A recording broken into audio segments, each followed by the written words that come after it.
તો આ તરફ રાજ્યસભાના સાંસદ પણ ઝઘડિયાની મુલાકાતે પહોંચ્યા હતા।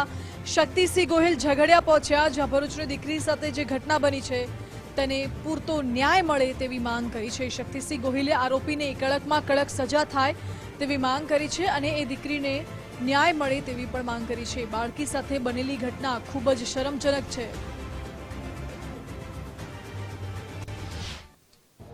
રાજકારણની રીતે ચાલ્યા કરે, આવા સમયે આવા પરિવારની સાથે ઊભા રહેવાની સૌની ફરજ છે।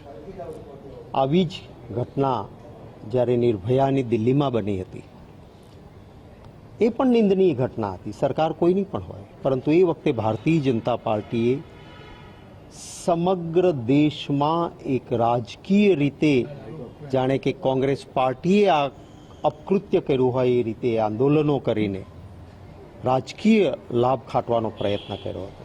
અમારા એ સંસ્કાર નથી, પરંતુ એટલી જરૂર અપેક્ષા રાખું છું કે આખરે જનતા જનાર્દન બધું જોવે છે।